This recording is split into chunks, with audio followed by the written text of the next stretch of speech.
The front is on the verge of its greatest test. While world leaders discuss diplomatic scenarios, the fate of these regions is being decided in eastern Ukraine.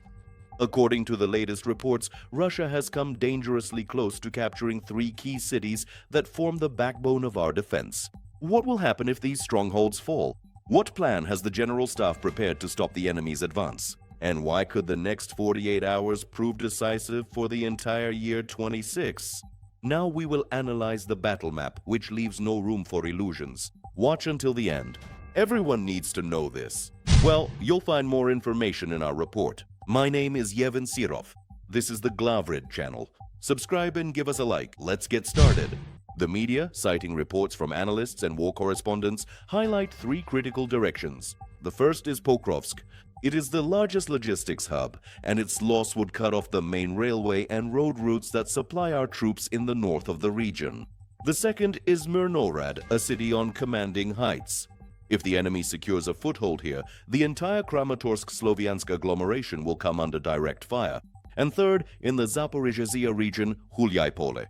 Here, the situation is most critical due to the threat of encirclement. Russia is throwing everything it has into battle, from elite paratroopers to endless waves of mobilized soldiers. They are using the tactic of total destruction of urban areas with glide bombs and heavy artillery. Why has the assault become so frenzied right now? Analysts emphasize the Kremlin is in a hurry. Putin needs a significant success on the ground before Western aid from the newly promised 2026 packages reaches the front in full. The occupiers are ignoring record losses in equipment and manpower. Moscow's main goal is to force Kyiv and the West to negotiate from a position of weakness, having control over these 3 cities. Essentially, we are witnessing an attempt at a final push before the spring mud, and the exhaustion of reserves force the enemy to switch to defense. But the situation is not hopeless. The General Staff of the Armed Forces of Ukraine states, every meter of advance costs the enemy hundreds of lives. Our units have switched to a tactic of active defense, making maximum use of FPV drones and robotic platforms to mine the enemy's advance routes. The article notes that fresh reserves have already been deployed to the areas of Pokrovsk, Chasiv Yar, or Myrnohrad. The key issue now is ammunition.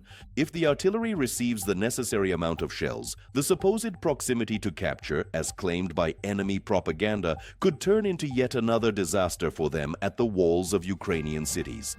3 cities, 3 shields of Ukraine. The battle for them is raging right at this very moment.